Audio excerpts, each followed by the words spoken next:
अस्सलाम वालेकुम, क्या हाल है बेटा आप लोग के। Hope you guys are doing well. Welcome to Physics Verse. आज की क्लास में हम लोग latest paper that is February March 2026 P22 attempt करेंगे। I already shared the PDF of the paper on your group and let's move to the class. तो बेटा हमारे पास as I told you will be solving February March 2026 P22। 1 hour 15 minute का paper है, 60 marks का paper है। Make sure आपके पास जो पेपर है उसके पेजेस जो यहाँ पे लिखे हुए हैं दे आर कंप्लीट पेजेस। कोई भी पेज मिस या मिस प्रिंटिंग है तो पहली फुर्सत में आप इन्विजिलेटर को इन्फॉर्म करें। पहला पेज हमारे पास जो है वो कुछ इंपॉर्टेंट कॉन्स्टेंट्स एंड फॉर्मूलाज से रिलेटेड होता है, but we have a lot of formula in our syllabus, these are not enough. तो I have already shared the physics words review book with you guys, तो उसके अंदर हर chapter के chapter wise formula mention हुए हैं। Kindly go through it. Now beta, let's start the paper from this question. वालेकुम अस्सलाम अरवा, वालेकुम अस्सलाम एडम। अच्छा Q&A हम एंड में करेंगे। Let's start. So we are starting this paper at 10:04 and पूछा जा रहा है define force. तो force को हम कैसे define करते हैं बेटा? The rate of change of momentum.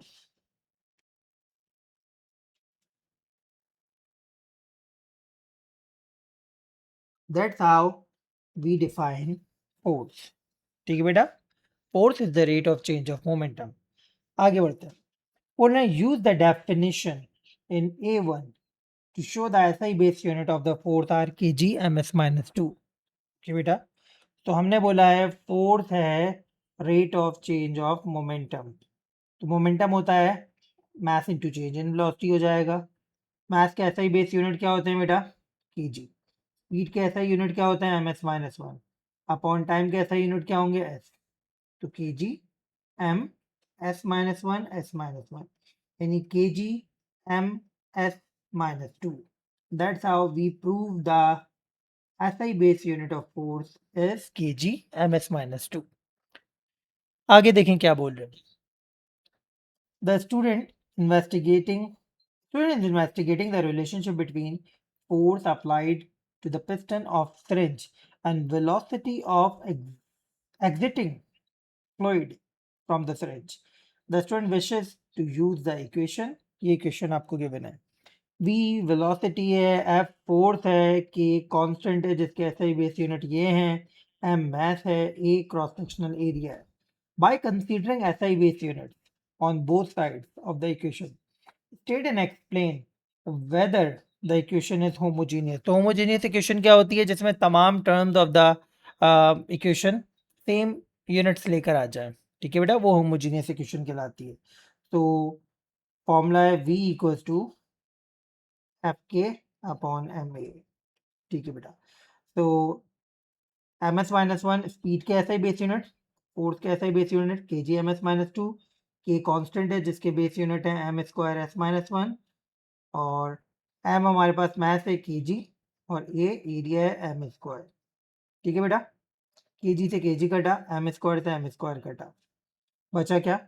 M S minus one equals to M S minus two minus one, यानी M S minus one equals to ms minus 3, not equals to, it's not equal। ठीक है बेटा, तो क्या बोलेंगे? It's not a homogeneous equation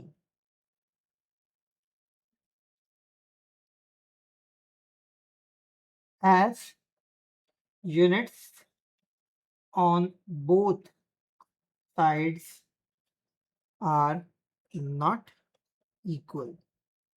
ठीक है बेटा, and that is how we are done with our first question at 10:07।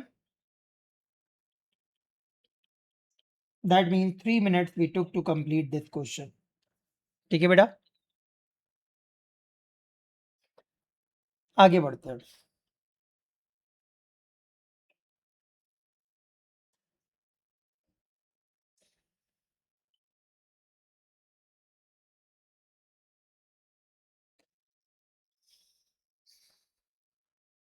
Next question we are starting at 10:07 and ये है state principle of conservation of momentum. The total momentum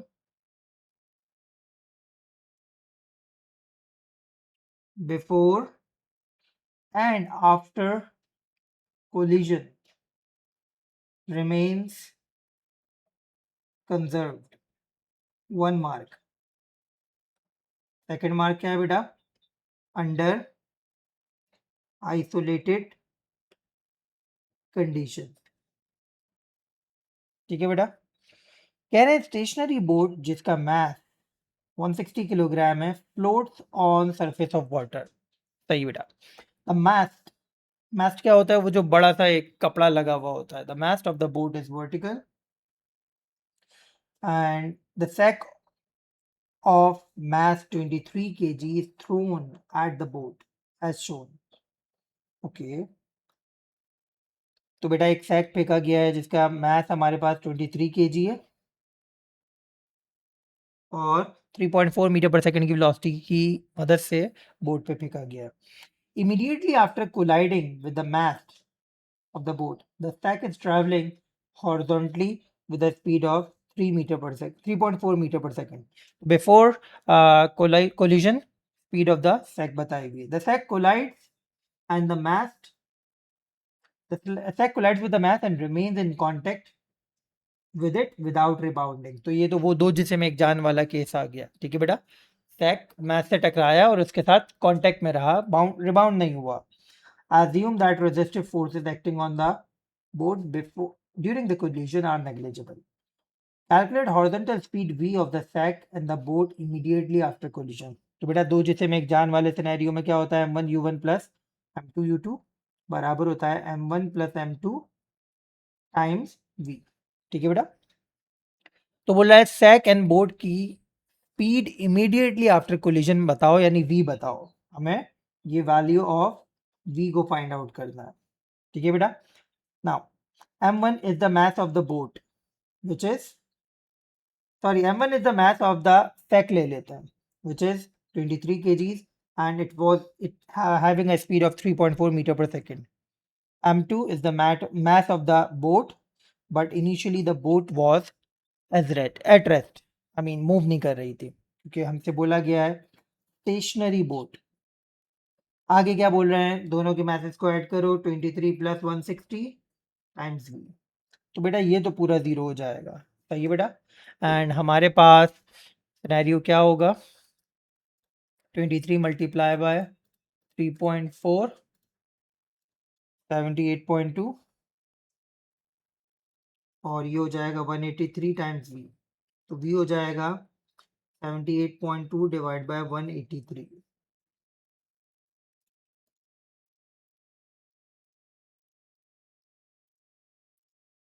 point 427 जो कि दो significant figure में round off होकर 0.43 हो जाएगा। ठीक है बेटा। That is how we are done with this question. आगे बढ़ते हैं। The total kinetic energy of the sack and boat immediately before collision is E1. Okay. And the total kinetic energy of sack and boat immediately after collision is E2. Determine the ratio of E2 over E1. Okay बेटा। E2 हमारे पास after collision है, तो after collision हमारे पास half m हमारे पास क्या होगा बेटा? टोटल मास होगा 183 और जो वेलोसिटी थी with which both are moving 0.43 and before collision सिर्फ और सिर्फ हमारे पास सैक का काइनेटिक एनर्जी होगा क्योंकि बोट तो स्टेशनरी थी। तो हाफ मास ऑफ सैक 23 और इसकी वेलोसिटी क्या थी? 3.4। ठीक है बेटा। तो हाफ से हाफ कैंसिल होगा हमारे पास एंड देखते हैं बाकी आंसर हमारे पास क्या आ रहा है। 183 multiply by 0.43 over 23 multiply by 3.4।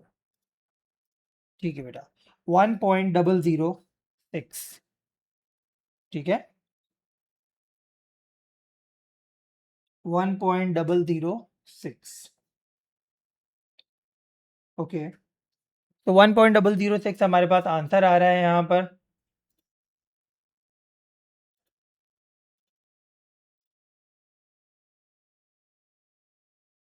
Values हमने सही पुट की हैं।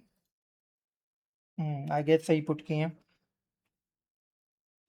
क्या कह रहे हो बेटा रायन? तो थैंक यू।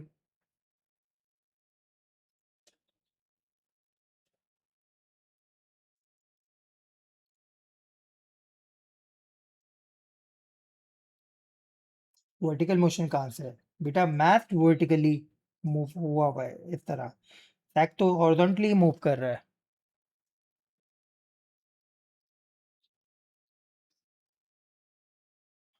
कह सकते हैं, मतलब टकराने के बाद वो रिबाउंड नहीं हुआ है, वो मतलब इसी के साथ अटैच हो गया।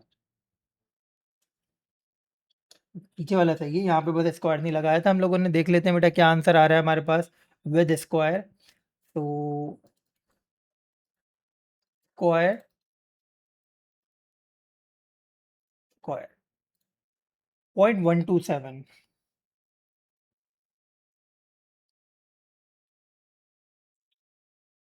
जो कि 2 सिग्निफिकेंट फिगर पे राउंड ऑफ होके 0.13 हो जाएगा। State and explain whether the collision between the sack and the boat is elastic or inelastic. तो सैक एंड द बोट हमारे पास इलास्टिक हैं या फिर इन इलास्टिक हैं, इसके बारे में हमें बात करनी है। सही है बेटा, इट्स इन इलास्टिक। क्यों? क्योंकि अगर इलास्टिक कोलिजन होता ना, तो kinetic energy before and after collision का रेशियो 1 आता। And that was the point I thought कि यार यहाँ पर कुछ मिस्टेक हो रही है। ठीक है, तो हम लोग स्क्वायरिंग करना भूल गए थे। तो that is how we got to know यहाँ पे कुछ प्रॉब्लम हो रहा है। तो हमारे पास सिनेरियोज क्या है बेटा? जब आपके पास before and after collision kinetic energy same होगी तो आपका रेशियो 1 आएगा। यहाँ पे रेशियो 1 नहीं आ रहा है, तो हमारे पास ये इनइलास्टिक कोलिजन है। An inelastic collision, as if it was an elastic collision, comma, the ratio would be equal to 1.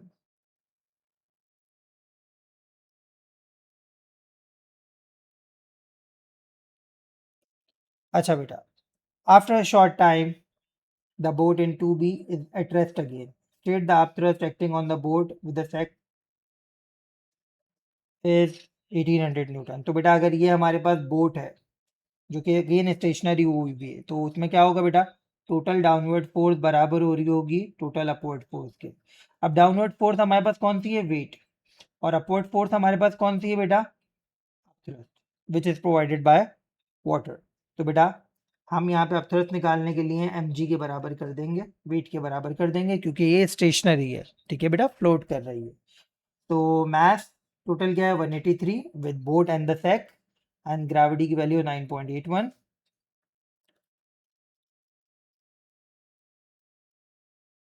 1795.23, जो कि बेटा हमारे पास 1800 न्यूटन हो जाएगा। That is we have proved against 1 mark. Now beta, the boat displaces water with a volume of this. Calculate the density of water. Give the unit. Give your answer to 3 significant figures. Volume of water निकालनी है, sorry density of water निकालनी है। तो बेटा अब थोड़ा इसका एक और फॉर्मूला है रो जी वी, जिसमें बेटा रो डेंसिटी लिक्विड की होती है और वॉल्यूम ऑब्जेक्ट का होता है। ठीक है बेटा, तो अगर मैं यहाँ पे मेंशन कर दूँ, ये हमारे पास फ्लूइड की डेंसिटी है और ये ऑब्जेक्ट की वॉल्यूम है। ठीक है, चलें लेट्स पुट द वैल्यूज। हमें क्या चाहिए बेटा? डेंसिटी। तो डेंसिटी क्या हो जाएगी? U upon G V. U is 1800, gravity की वैल्यू 9.81 एंड वॉल्यूम है 1.8 एक्सपोनेंट 5।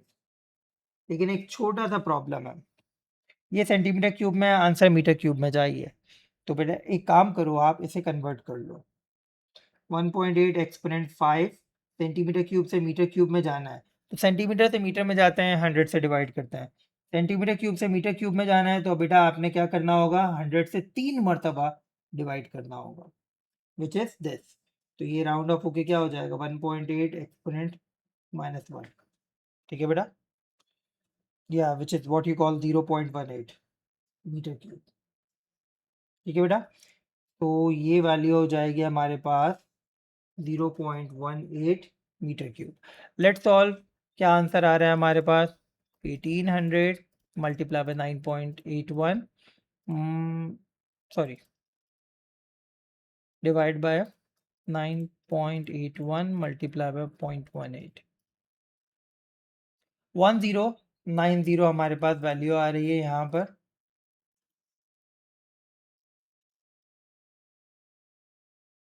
1019.36। ठीक है बेटा। अब 1019.36 हमारे पास जो वैल्यू बन रही है ये हो जाएगा 1020। दो सिग्निफिकेंट फिगर में तो मोर पॉसिबल नहीं होगा, इसको हम तीन सिग्निफिकेंट फिगर में 1020 लिख सकते हैं। That is how we are done with this question 1019 and we started at 10:07, that means 12 minute में हम लोगों ने ये सवाल कंप्लीट किया अगेंस्ट 11 मार्क्स। अगला सवाल है हमारे पास,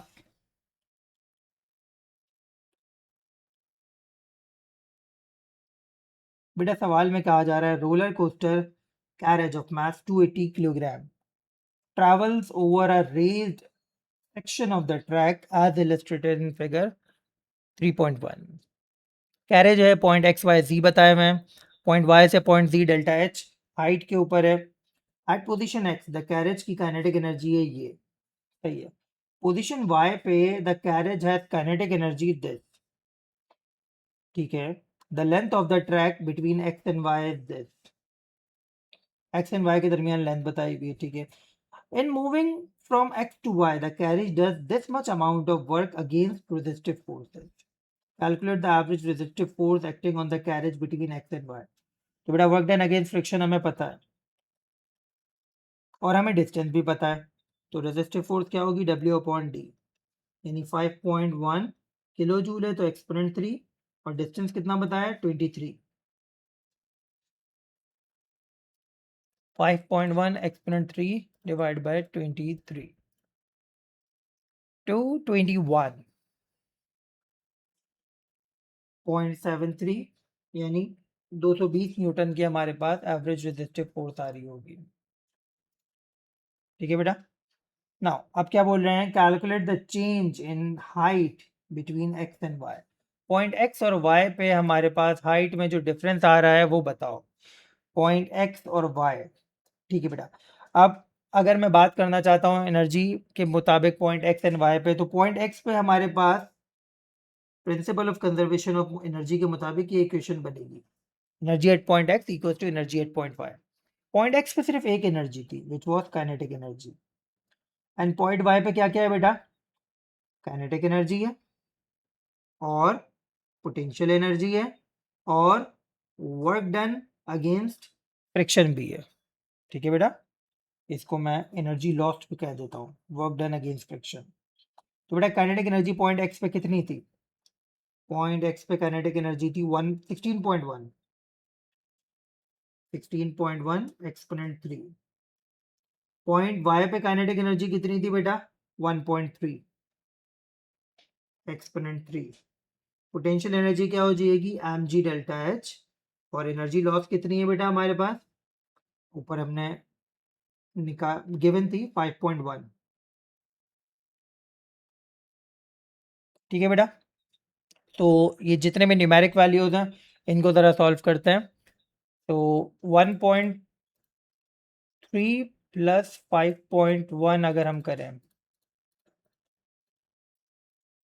तो ये हो जाएगा बेटा हमारे पास कितना?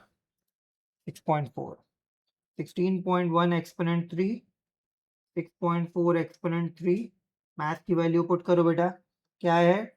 मैथ आई थिंक 280 है, ग्रेविटी है 9.81, एच निकालना है हमें। ठीक है बेटा। 16.1 एक्सपोनेंट 3 इधर माइनस करवा दो, 6.4 एक्सपोनेंट 3, और ये हो जाएगा 280 मल्टीप्लाई बाय 9.81, 2746.8 डेल्टा एच। इन दोनों को सब्ट्रैक्ट करवाते हैं बेटा आप, तो क्या बचता है?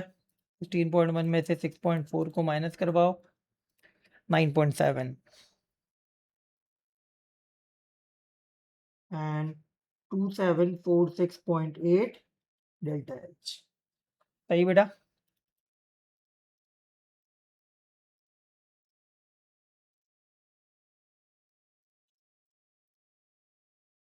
बेटा आंसर आ रहा है हमारे पास 3.53 मीटर, जो कि हमारे पास दो सिग्निफिकेंट फिगर पे राउंड ऑफ होकर हो जाना चाहिए कितना, 3.5।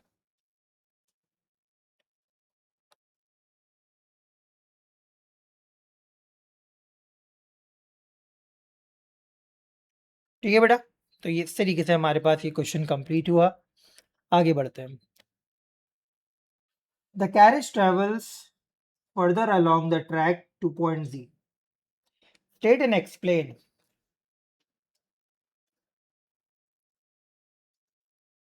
अली अदर क्या कह रहे हो बेटा? वालेकुम अस्सलाम।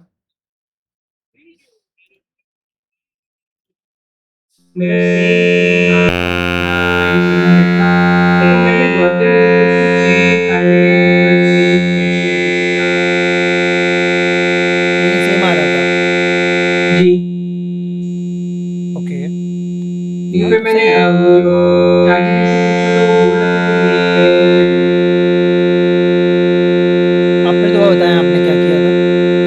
मैंने गॉसियन को लेकर सीधे kinetic energy plus delta T ऐसे करके जो लॉग में थी वो रजिस्टर फॉर किया। ओके, तो आपने, नहीं मेरे ख्याल से ऐसा नहीं होगा। देखो, हमने सिंपल सी बात की, हमने दो पॉइंट्स के बारे में बात की, एक्स और वाई। ठीक है बेटा, तो आप principal of conservation of energy लेके चलो, जितना एनर्जी पॉइंट एक्स पर है उतना एनर्जी पॉइंट वाई पर होगा। ठीक है, just jot down what are the values of energies we have. आगे बढ़ते हैं बेटा। अब हमारे पास क्या कह रहे हैं, state and explain whether speed of carriage at v is greater than, less than और same as the speed of the carriage at x। Okay बेटा, तो अब देखो यहाँ पे हो क्या रहा है, स्पीड का ताल्लुक काइनेटिक एनर्जी पे है। तो x पे हमारे पास काइनेटिक एनर्जी कितनी थी, 16.1 किलो जूल, और यहाँ पे कितनी थी बेटा काइनेटिक एनर्जी, 1.3 किलो जूल। ठीक है बेटा, अब बेसिकली ये जो 1.3 किलो जूल्स है, ये काइनेटिक एनर्जी यहाँ पर मौजूद है। ठीक है बेटा, और अगर मैं यहाँ पे आपको वैसे कैलकुलेट करके भी दिखाऊं, हमारे पास हाइट आई है 3.5, तो कितना होगा पोटेंशियल एनर्जी अगर मैं निकालूं यहाँ पे एम जी एच, तो एम जी एच हमारे पास मैथ था 280, 9.81, 3.5, सही है। तो ये आ रहा है हमारे पास 9.6 एक्सपोनेंट 9.6 किलो जूल। ठीक है, और ये मतलब y पे हमारे पास जो टोटल एनर्जी मौजूद है वो कितनी है, 1.3 plus 9.6 which will be equals to 11.9। ठीक है, which is still less than this. अब इस 11.9 किलो जूल की एनर्जी से जब हमारे पास कैरेज नीचे आएगा तो यहाँ पे वर्क डन अगेंस्ट फ्रिक्शन भी होगा, यानी kinetic energy point x point z के बराबर नहीं होगी। v पे काइनेटिक एनर्जी कम होगी x के मुकाबले में। ठीक है बेटा, and that is Y v पे स्पीड कम होगी x पे मुकाबले में। ठीक है बेटा, तो हमने यहाँ पे क्या कहा, फिर दोबारा सुने, हमने बोला extend and explain whether the speed, तो हम क्या बोलेंगे, speed at z will be less than speed of carriage at x, as kinetic energy at v is less than। ठीक है बेटा, and that is how we are done with this question at 10:27। that means all together हम लोगों ने इस सवाल को करने में 8 मिनट लगाए। अच्छा, क्यू एन एंड में करें ज़्यादा बेटर होगा, ताकि हम लोग स्ट्रेट फॉरवर्ड क्वेश्चन कंप्लीट कर लें, उसके बाद जो भी क्वेश्चन आंसर हैं आपके वो हम लोग डील कर लेंगे। आगे बढ़ते हैं। क्या कह रहे हैं? Uniform square picture is attached to a wire and hangs in equilibrium from a point at from a pin at point P, यानी पॉइंट पी हमारे पास एज अ पिवट का काम कर रहा है। सही है, आगे बढ़ते हैं। The picture has a weight 19 newton and centre of gravity is directly below P. Okay बेटा, तो अगर सेंटर ऑफ ग्रेविटी हमारे पास डायरेक्टली बिलो पी है, दैट मीन्स ये जो वेट है ये तो कोई मोमेंट प्रोड्यूस नहीं कर पाएगा, क्योंकि weight directly point P pivot पे लग रहा है, और मैंने आपको बताया पिवट पे लगने वाली कोई भी फोर्स मोमेंट प्रोड्यूस नहीं कर पाती है। ठीक है बेटा, कह रहे हैं top side of the picture is horizontal, the wire formed an angle theta with the horizontal, the tension T in the wire is 13 Newton. Define moment of force about pivot. तो moment क्या होता है हमारे पास? The product of force and perpendicular distance from the pivot.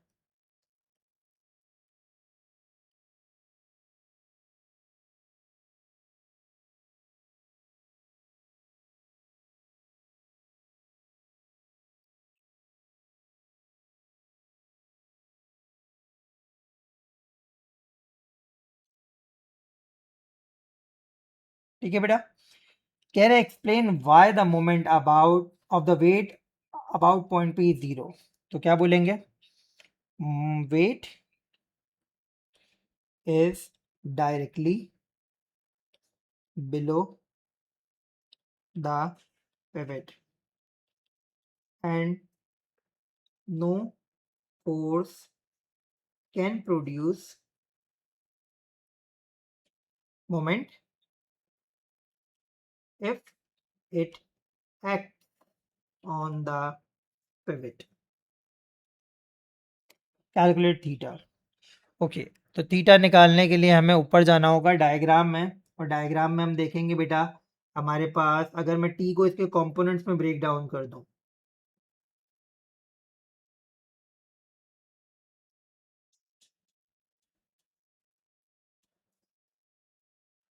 तो बेटा जहां से angle बनता है वो कॉस का फंक्शन होता है, तो ये टी कॉस थीटा और ये हो जाएगा टी साइन थीटा। अब नोट करो आप, टी कॉस थीटा तो आपस में कैंसिल आउट कर रहे हैं दोनों टेंशन्स के, टी साइन थीटा और वेट ये वर्टिकल एक्सिस पे लग रही है फोर्स, और हमसे बोला गया है ऑब्जेक्ट किस में है बेटा? इक्विलिब्रियम में, यानी sum of all forces acting along X axis must be equal to zero. इन दोनों ने आपस में एक दूसरे को कैंसिल आउट कर दिया, and sum of all forces acting along Y axis must be equal to zero. तो twice of T sine theta बराबर है 19 न्यूटन के। Total upward force equal to total downward force. तो बेटा साइन थीटा हमारे पास हो जाएगा 19 divide by 2t, theta equal to 19 sine inverse 19 upon 2t। अच्छा जी, तो टेंशन हमें बताई हुई है 13 Newton. Let's see, sign inverse 19 upon 2 multiply by 13, 46.95, 47 degrees बेटा हमारे पास फाइनल आंसर बिल्डअप होकर आ रहा है।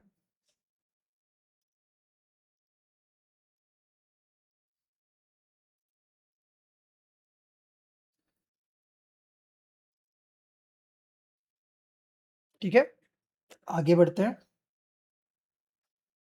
बोल रहे हैं y of diameter this is made from Young's modulus this. Wire obeys Hooke's law. Calculate strain. अच्छा, स्ट्रेस और स्ट्रेन से हम लोग निकाल सकते हैं यंग मॉडुलस का फॉर्मूला लगा के, लेकिन उससे पहले हम स्ट्रेस निकाल लेते हैं। तो स्ट्रेस क्या होता है बेटा? स्ट्रेस हमारे पास होता है फोर्स पर यूनिट एरिया। ठीक है बेटा, तो फोर्स हमारे पास क्या है? फोर्स हमारे पास लग रही है बेटा 13 न्यूटन, ठीक है, विच इज द वेट, और एरिया हमारे पास होगा पाई आर स्क्वायर, पाई 3.142, डायमीटर अगर ये है तो रेडियस क्या होगा? 0.40 मिलीमीटर, जो कि मीटर में कन्वर्ट करोगे आप तो एक्सपोनेंट माइनस 3 हो जाएगा, स्क्वायर आ जाएगा। ठीक है बेटा, तो 13 over 3.142 multiply by 0.4 exponent minus 3 का होल स्क्वायर। ओके बेटा, आंसर हमारे पास आ रहा है स्ट्रेस का, काफ़ी बड़ा आंसर आ रहा है, विच इज़ 2.25.85 इंटू 10⁻⁶ एंड इसका यूनिट होगा पैस्कल। नाउ यंग्स मॉडुलस होता है स्ट्रेस ओवर स्ट्रेन, तो स्ट्रेन क्या हो जाएगा, stress over Young's modulus 25.85 exponent 6 divided by 9.3 into 10⁻10।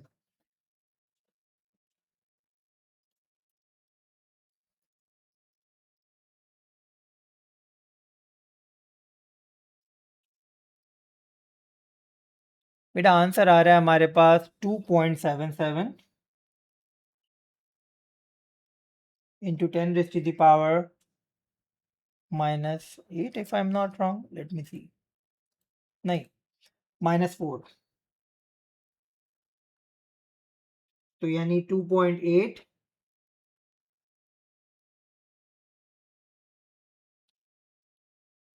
into 10 raised to the power -4। Strain का कोई यूनिट नहीं होता because it is the ratio between two similar quantities. अब हमसे क्या बोल रहा है, the bottom side of the picture shown in figure 4.1 is 1.6 meters above the ground. Pin P breaks, okay, pin टूट गई है, and picture falls vertically downward. The resistive forces acting on the picture are negligible. Calculate the time taken for the bottom side of the picture to hit the ground. अच्छा जी, तो हमें क्या क्या पता है, हमें डिस्टेंस पता है, ठीक है, और हमें टाइम निकालना है। डिस्टेंस और टाइम के साथ साथ हमारे पास एक ही इक्वेशन है, second equation of motion, S equals to U T plus half E T square. तो इनिशियली हमारे पास पिक्चर जो थी बेटा, इट वाज एट रेस्ट। तो जब पिक्चर हमारे पास रेस्ट में थी तो हमारे पास सिनेरियो क्या था बेटा, इनिशियल स्पीड होगी 0, ये हो गया 1.6, 0 times T plus half gravity 9.81 and बेटा टी हमारे पास ऐसे ही रहेगा। तो 1.6 equals to half 9.81 T square. T square क्या हो जाएगा, 1.6 मल्टीप्लाई बाय 2 डिवाइड बाय 9.81, और स्क्वायर हटाने के लिए दोनों तरफ रूट लगा देंगे।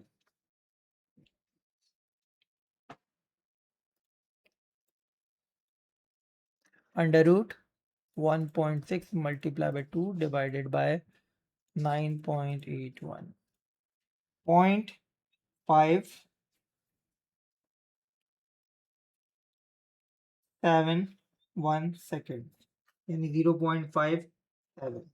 ठीक है बेटा, ये हमारे पास फाइनल टाइम आ जाएगा विच इज टेकन बाय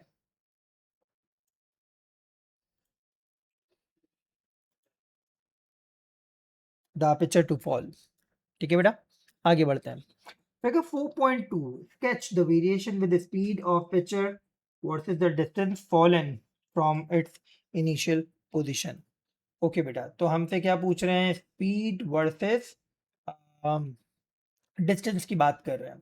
ठीक है बेटा, तो स्पीड वर्सेस डिस्टेंस की अगर ये बात कर रहे हैं फाइनल स्पीड की, तो वी स्क्वायर इक्वल्स टू, या V square 2as equals to we square minus U square होता है। अब इनिशियल वेलोसिटी तो 0 है, ठीक है बेटा, तो वी स्क्वायर माइनस 0 यानी हमारे पास 2as equals to we square हो जाएगा, स्पीड वर्सेस डिस्टेंस ना, तो s equals to we square upon 2a हो जाएगा। अब 2 कांस्टेंट है, a acceleration of free fall वो भी कांस्टेंट है, यानी बेटा इनमें क्या रिलेशनशिप आ गया, ये। ठीक है बेटा, स्पीड और डिस्टेंस में स्क्वायर का रिलेशनशिप आ रहा है, that mean their graph will not be a straight line. ठीक है, their graph will be a curve. ठीक है बेटा, ग्राफ हमारे पास आएगा बिट कर्व्ड। तो हमें स्पीड स्क्वायर है तो बेटा एक काम करो इसे, क्योंकि हमने स्पीड का करना है, तो सिनेरियो ये आ रहा है v प्रोपोर्शनल है under root s. In that way अगर स्पीड डबल होती है तो डबल का रूट क्या होगा? आई थिंक अंडर रूट 2 1.41 होता है, या 1.41। तो स्पीड डबल होगी तो हमारे पास जो राइट हैंड साइड पे वैल्यू आएगी 1.41 आएगी। इसका मतलब डिस्प्लेसमेंट की वैल्यूज हमारे पास स्पीड के मुकाबले में कम होंगी। इसका मतलब हमारे पास ग्राफ की shape will be like this. ठीक है, perfect. So we are done with this question at 10:38। We started this question at when? 10:27.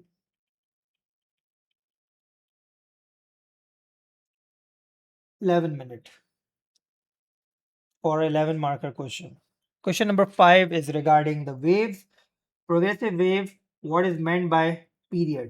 तो period हमारे पास क्या होता है? Time required to complete one wave. ठीक है, या time required to completely pass a one wave. Amplitude क्या है बेटा? Maximum displacement is called amplitude.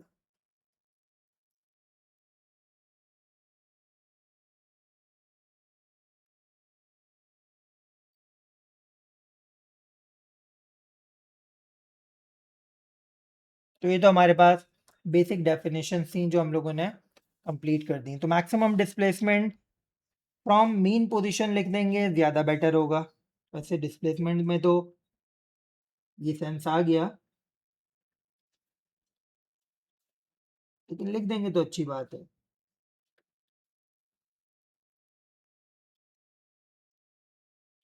ठीक है बेटा, तो हमारे पास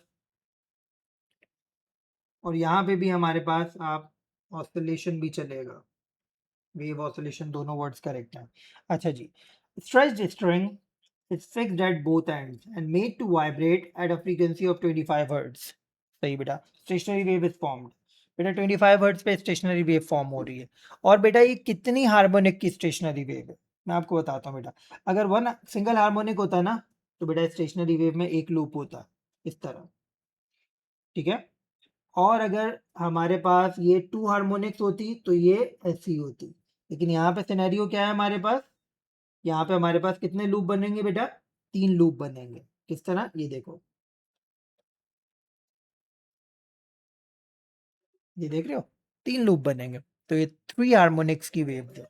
और अगर 3 हार्मोनिक की वेव हमारे पास 25 हर्ट्ज प्रोवाइड कर रही है तो F3 हमारे पास 25 हर्ट्ज है। ठीक है बेटा, और ये stationary wave on a wire है जो हमने पहला केस पढ़ा था। Stationary wave is formed on a string. सही है। The distance between the fixed end of the string is 0.96 meters. अच्छा, अब देखो ये 0.96 मीटर हमारे पास किसको रिप्रेजेंट कर रहा है बेटा? देखो ये एक वेव हो गई और ये हमारे पास 1.5 वेव है। इसका मतलब ये पूरा डिस्टेंस हमारे पास 0.96 किसके बराबर है? 1.5 लैम्डा के बराबर है। ठीक है बेटा, नाउ आगे बढ़ते हैं। On figure 5.1 draw cross at the position of an anti node. किसी भी एक पॉइंट पर आपने एक्स बनाना है, तो आप यहाँ पे भी बना सकते हो, यहाँ पे भी बना सकते हो, यहाँ पे भी बना सकते हो। ठीक है बेटा, तो मैं बना रहा हूँ यहाँ पर एक्स जो कि एंटी नोड का पॉइंट है। आगे बढ़ते हैं। Show that the speed of the progressive wave on the string is 16 metre per second. तो बेटा पहले तो वेवलेंथ निकाल दो। 0.96 बराबर है 1.5 लैम्डा के। तो लैम्डा क्या होगा? 0.96 डिवाइड बाय 1.5।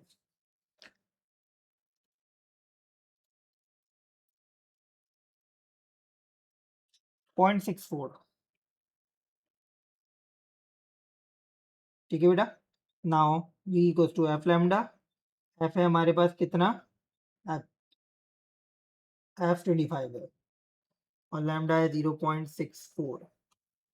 सही है बेटा, 25 मल्टीप्लाई बाय 0.64। ठीक है बेटा, 16 आ रहा है हमारे पास, यही प्रूव करना था। ठीक है बेटा, आगे बढ़ते हैं। The frequency of vibrations increased to 30 hertz the speed of the wave on the string does not change. State and explain whether a stationary wave is formed. Okay बेटा, पहले हमारे पास 3 हार्मोनिक्स बन रही थी क्योंकि 3 लूप्स फॉर्म हो रहे थे। अब देखते हैं क्या होगा।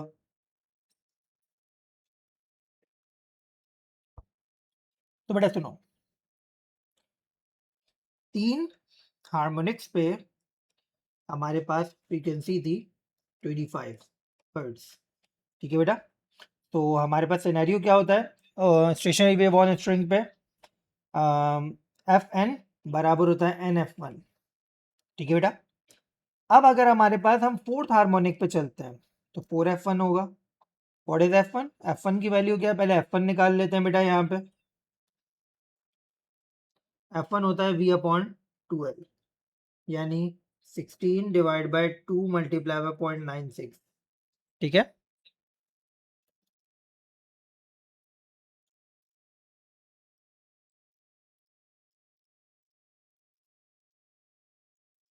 8.3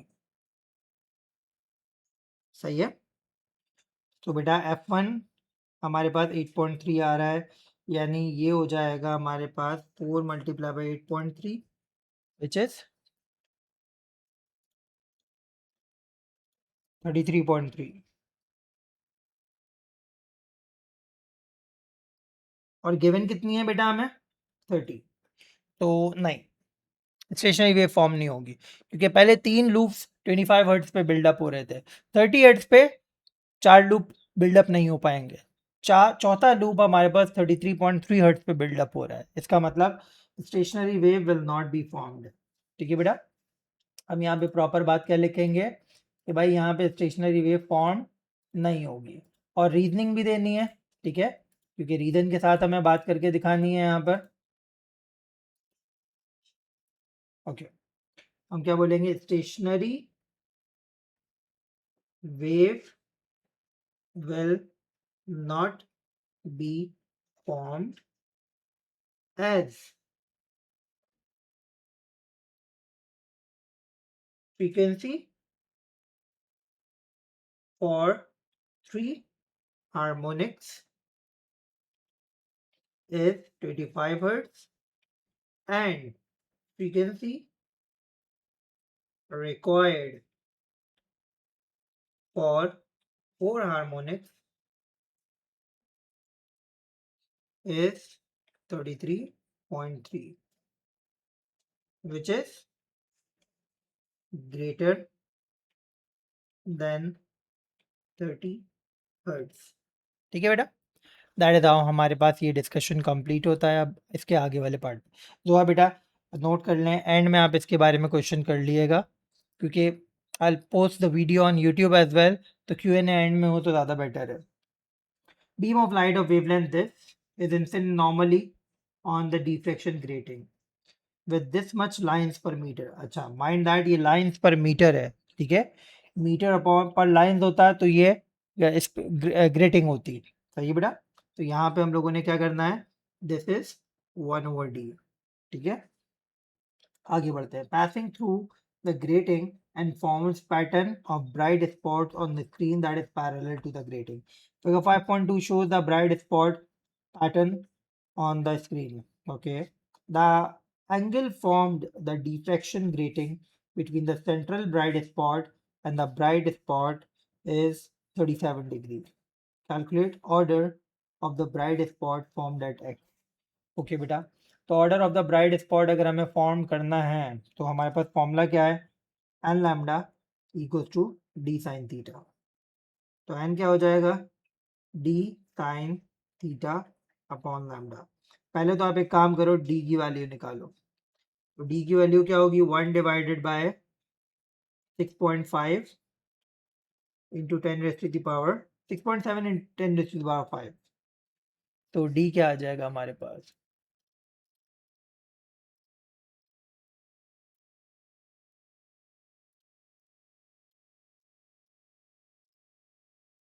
1.49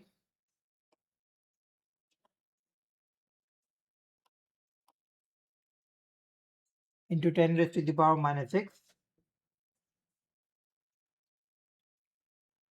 ठीक है बेटा, तो ये वैल्यू हमारे पास आ रही है डी की। अब डी हमें मिल गया है, डी की वैल्यू उठा के यहाँ पे पुट करें बेटा। डी की वैल्यू 1.49 एक्स पर माइनस 6 साइन 37 अपॉन लैम्डा कितना था बेटा 4.5 एक्स पर minus 7।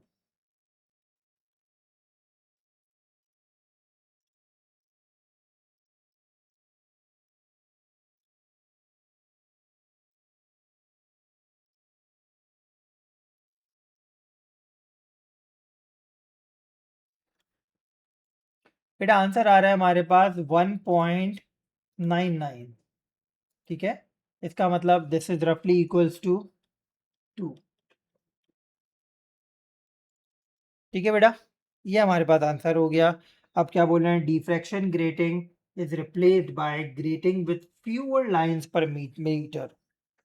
Fewer lines per metre का मतलब क्या है बेटा, अगर ये वैल्यू हमारे पास बराबर है इसके, तो फ्यूअर लाइंस पर मीटर का मतलब है कि अगर ये वैल्यू कम होगी तो डी बढ़ जाएगा। ठीक है बेटा, ये वैल्यू कम होगी तो डी बढ़ जाएगा। Now if you look from the formula n lambda equals to d sine theta. ठीक है बेटा, पहले पढ़ लेते हैं state whether the distance between the adjacent bright spot on the screen increases decreases और रिमेन सेम। अच्छा जी, तो साइन थीटा बराबर हो जाएगा एन लैम्डा बाय डी। तो हमने देखा बेटा डी बढ़ रहा है, ठीक है, तो साइन थीटा क्या होगा, कम होगा। और अगर डी बढ़ रहा है हमारे पास साइन थीटा की वैल्यू आएगी कम। दैट मीन्स हमारे पास सिनेरियो ये हो जाएगा कि हमारे पास थीटा डिक्रीज होगा, एंड थीटा डिक्रीज होने की वजह से हमारे पास सिनेरियो ये आएगा कि हमारे पास डी की वैल्यू कम हो रही है इस वजह से।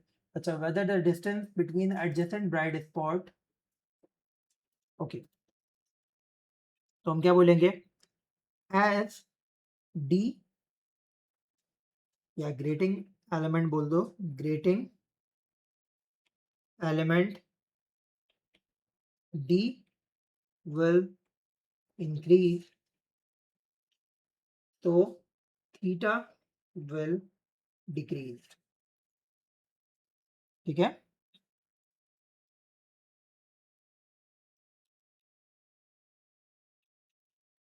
hence adjacent bright spot will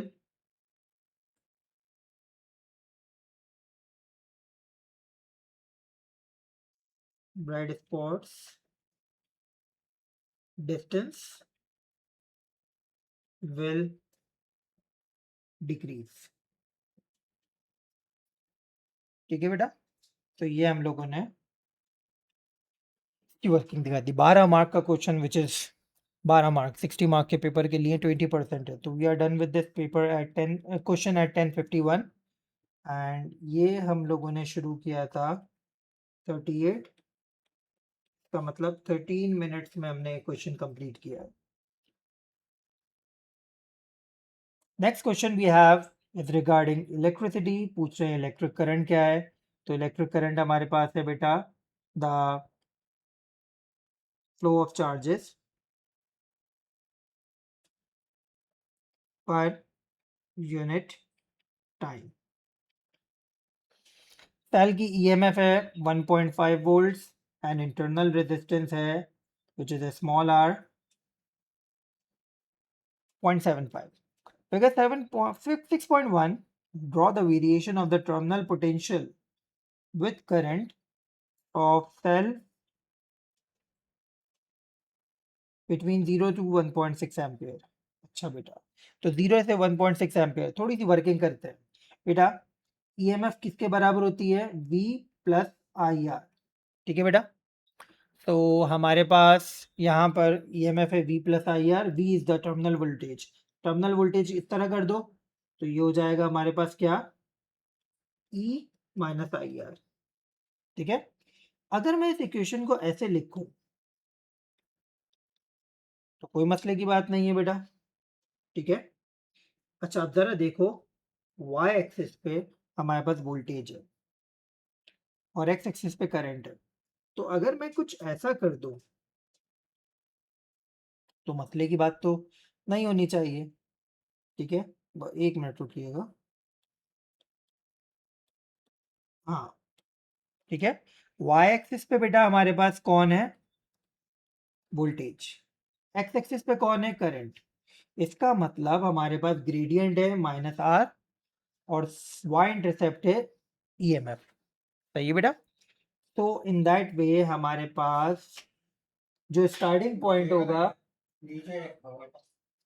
हमारा नहीं है ना बेटा। अब हमारे पास सिनेरियो क्या होगा? स्टार्टिंग पॉइंट हमारे पास वाई इंटरसेप्ट होगा 1.5। ठीक है, तो 1.5 हमारे पास वाई इंटरसेप्ट है। ये कब आ रहा है? जब करंट की वैल्यू 0 है। ठीक है बेटा। अब हमारे पास, क्योंकि वाई इंटरसेप्ट का सिनेरियो ये है, वो वैल्यू वाई एक्सिस की जब एक्स एक्सिस की वैल्यू 0 हो, तो ये पहला पॉइंट हो गया। यानी हमने इस पे वर्किंग कर ली। अब जरा इस पे वर्किंग करके देखते हैं। ठीक है बेटा। तो 1.6 पे तो टर्मिनल वोल्टेज क्या आएगा? देखते हैं बेटा। V equals to E minus I R. E है हमारे पास 1.5, आई हमारे पास कितना है 1.6, और आर की वैल्यू 0.75 बताइए, विच इज कांस्टेंट। सही है बेटा। तो देखते हैं क्या आंसर आ रहा है। 1.5 माइनस 1.6 मल्टीप्लाई बाय 0.75।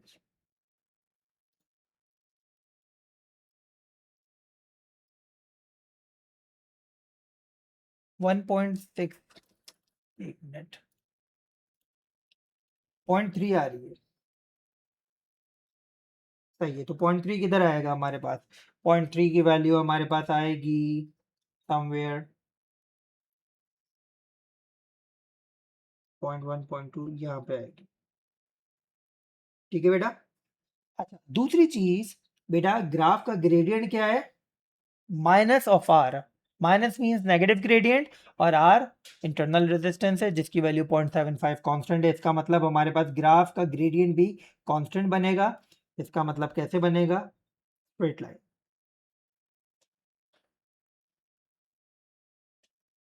ठीक है बेटा।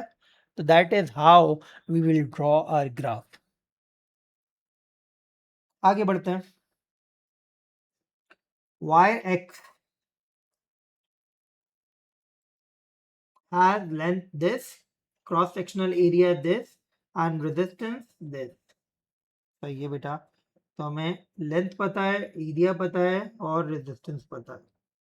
The wire is connected to a circuit containing cell in 6B and a fixed resistor of resistance R। सही है बेटा। Current in the cell is 1.8 ampere। सही है। Calculate the resistivity of the metal from which X is made। Resistivity के लिए formula होगा रो बराबर होता है आर ए अपॉन एल। सही है बेटा। R a upon l. Area पता है, एल पता है, आर भी पता है। तो आर कितना है बेटा हमारे पास? 0.82।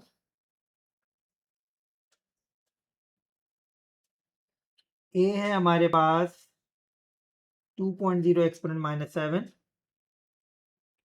और एल हमारे पास है बेटा 6.8।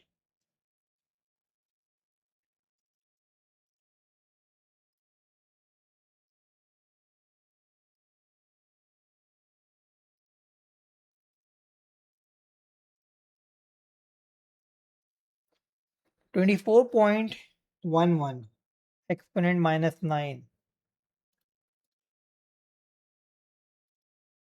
तो ये हो जाएगा बेटा 2.41 इंटू 10⁻⁻8, यानी 2.4 इंटू 10⁻⁻8। Calculate R। R निकालना है, and that is asked against 3 marks. That means we need working. Okay बेटा। अब R मुझे निकालना है। ठीक है, इसका मतलब मुझे R का वोल्टेज और R का करंट दोनों चाहिए। तो पहले R का वोल्टेज निकालते हैं। अगर मैं R का वोल्टेज निकालने के लिए टर्मिनल वोल्टेज निकालूं, which is what? V equals to E minus I. सही बेटा। तो हमारे पास ई है हमारे पास कितना 1.5 माइनस आई है कितना 1.8 और आर है हमारे पास कितना 0.75। ठीक है बेटा, करंट 0.8 ये 0.75। लेट्स सी क्या आंसर आता है हमारे पास 1.5 माइनस 1.8 मल्टीप्लाई बाय 0.75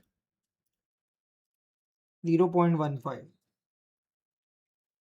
अब सीन ये है कि जो टर्मिनल वोल्टेज आया है ये वोल्टेज यहाँ पे भी होगा और ये वोल्टेज यहाँ पे भी होगा क्योंकि ये दोनों डायरेक्टली इसके टर्मिनल वोल्टेज के पैरेलल आ रहे हैं। ठीक है, अब सुनो मेरी वर्किंग सुनो बेटा, मैं यहाँ का करंट निकालूंगा क्योंकि मुझे ये भी पता है ये भी पता है, मैं यहाँ का करंट निकालूंगा। ठीक है, तो मैंने क्या कहा आई एक्स बराबर होगा वी ओवर आर 0.15 और आर की वैल्यू कितनी है 0.82।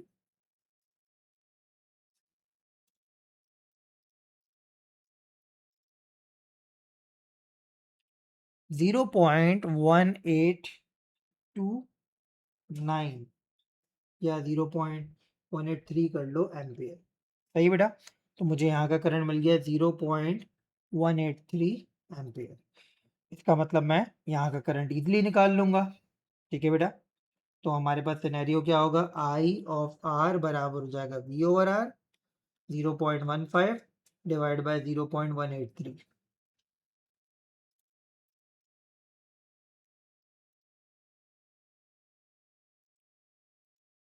क्या आंसर आ रहा है बेटा हमारे पास 0.8196 एम्पियर। ठीक है बेटा,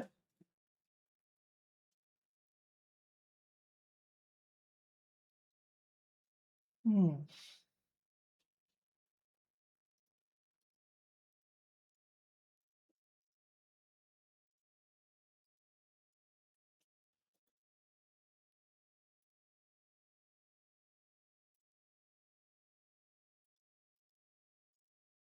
चलो देखते हैं बेटा। ना बेटा, अब हमारे पास क्या होगा आर बराबर हो जाएगा वी ओवर आई। वोल्टेज हमें पहले से पता है,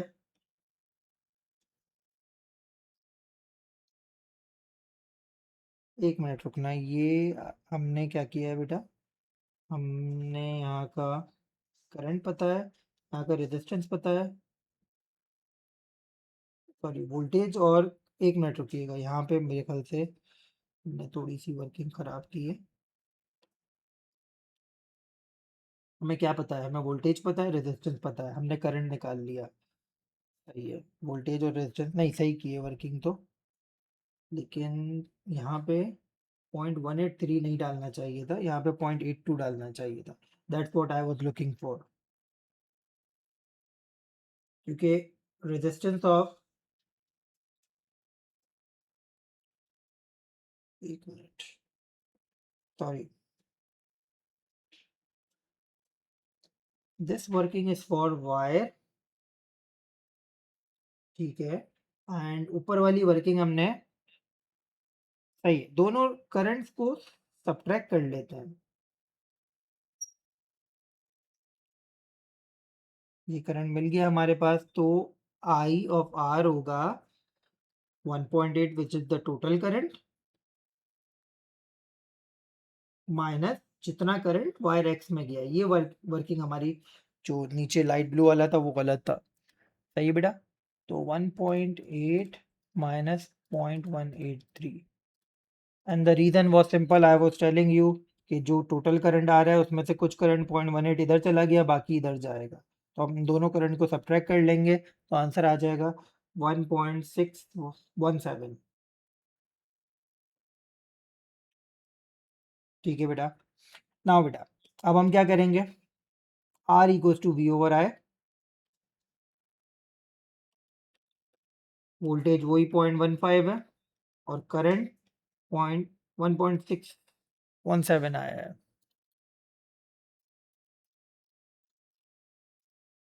0.092। सही है बेटा, तो आर की वैल्यू हमारे पास आ रही है 0.0927 which is 0.093 ohms. Perfect. तो 3 मार्क्स 3 कलर्स के लिए मैंने यहाँ पे आपको दिखा दिए हैं। आगे बढ़ते हैं। बोल रहा है power dissipation of internal resistance निकालो। तो बेटा पावर ऑफ इंटरनल रेजिस्टेंस क्या होगी? आई स्क्वायर आर। करंट कितना है बेटा इंटरनल रेजिस्टर में? 1.8 और इंटरनल रेजिस्टेंस की वैल्यू क्या है? 0.75 क्योंकि जो 1.8 का करंट है that is the total current. ठीक है, तो ये इंटरनल रेजिस्टर में पूरा 1.8 एम्पियर का करंट फ्लो कर रहा है। सही है बेटा।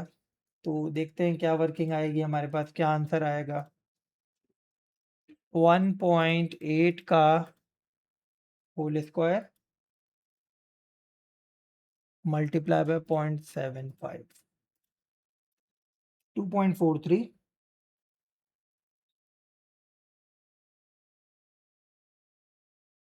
ठीक है बेटा, ये हमारा कंप्लीट हो गया 11 और 4 पे question. That means this question took 13 minutes. And the last question now we have regarding the particle physics. कह रहे हैं describe the structure of neutral atom. Nuclear atom हमारे पास डिस्कशन कर रहा है, तो न्यूक्लियर एटम बोला है that mean this is a bit from the Geiger Martin alpha scattering experiment. तो हम क्या बोलेंगे? Nucleus is very small and heavily positively charged। ठीक है बेटा, which is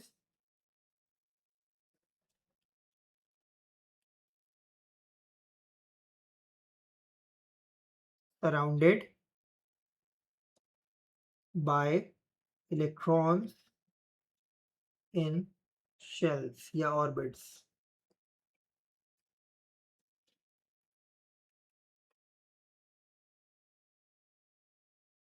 Size of, या एक ये बात ये लिख लो, nucleus atom is highly empty. ठीक है बेटा, तो ये हम लोगों ने थोड़ा बहुत स्ट्रक्चर ऑफ न्यूक्लियर एटम बता दिया। न्यूक्लियर एटम बोला पी और क्यू आइसोटोप है। पी के 94 प्रोटॉन्स हैं, 91 न्यूट्रॉन्स हैं, 91 प्रोटॉन्स हैं क्यू के। दो बेसिकली हमारे पास आइसोटोप्स हैं, पी और Q. Let me change the colour. बेटा ये हमारे पास पी के 94 प्रोटॉन्स हैं एंड क्यू के 91 प्रोटॉन्स हैं। Okay, each nucleus decays to form a nucleus with proton number 92। Okay बेटा, अब जरा देखो, ये हमारे पास 94 से 92 पर आ रहा है, तो इसका मतलब इसका प्रोटॉन नंबर डिक्रीजेस बाय 2। ये बेटा क्या है हमारे पास? ये है हमारे पास अल्फा डीके। सही है, तो प्रोटॉन न्यूक्लियस पी जो है वो अल्फा डीके कर रहा है। और यहाँ पे देखो बेटा, ये 91 से 92 पर आया है, इसका मतलब इसका प्रोटॉन नंबर इंक्रीजेस बाय 1, तो ये बीटा इलेक्ट्रॉन डीके कर रहा है। ठीक है, आगे देखें क्या बोल रहा है। State the type of radio active decay experienced by P. तो पी हमारे पास क्या कर रहा है बेटा? Alpha decay. And type of the radioactive radiation या radioactive decay experience by 2 Q. तो बेटा हम क्या बोलेंगे? Beta electron decay. ठीक है, charge particle X has a charge to mass ratio this। Okay, अब बेटा ये जो पॉजिटिव साइन है ना, इससे हमें क्या पता चल रहा है? It can be proton, it can be positron,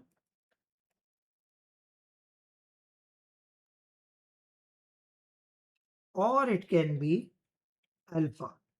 ये तीन पॉजिटिव चार्ज पार्टिकल्स हैं जो हम जानते हैं। ठीक है, तो प्रोटॉन पॉजिट्रॉन अल्फा देखते हैं बेटा। बोला identify particle x, show your working. पहले प्रोटॉन की वर्किंग करके देखते हैं बेटा। अगर प्रोटॉन का चार्ज टू मास रेशियो ये है तो बेटा हमारे पास चार्ज प्रोटॉन का होता है कितना, 1.6 एक्सपोनेंट माइनस 19 कूलम। और मास क्या होता है 9 पॉइंट, नहीं मास हमारे पास क्या होगा बेटा, प्रोटॉन के बारे में बात हो रही है ना, तो 1.66 एक्सपोनेंट माइनस 27। ये सारा डेटा शीट में अवेलेबल होता है, इसके लिए परेशान नहीं होइएगा।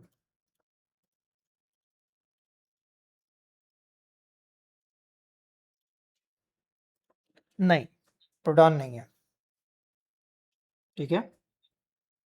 तो ये हमारे पास आ रहा है 9.6 इंटू 10⁻⁷ कूलम की जी इनवर्स। तो ये प्रोटॉन नहीं है। अब चलते हैं बेटा पॉजिट्रॉन के लिए।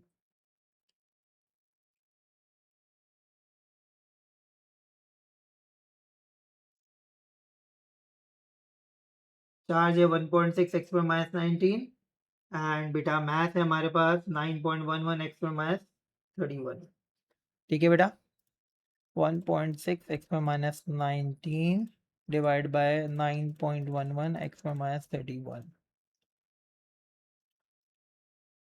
1.66 एक्स पर माइनस 19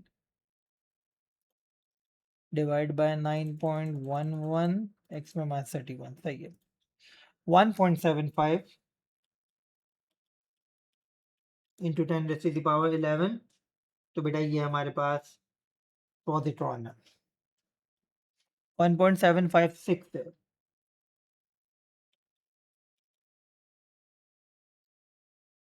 तो पार्टिकल एक्स क्या है, पॉजिट्रॉन, ठीक है बेटा। तो 1 मार्क हमारे पास इस वर्किंग का हो गया पॉजिट्रॉन के लिए एंड 1 मार्क पॉजिट्रॉन के लिए हो गया। We are done with this question at 11:10। That means हमें ऑल टुगेदर इसको करने में 6 मिनट लगे, ठीक है बेटा। We started our paper at 11:04 and we are done at 11:10। इसका मतलब हम लोगों ने 1 घंटा 6 मिनट में पूरा पेपर सॉल्व किया है, ठीक है बेटा। नाउ बेटा I am switching off the recording and I am opening the chat box so that you can ask your questions.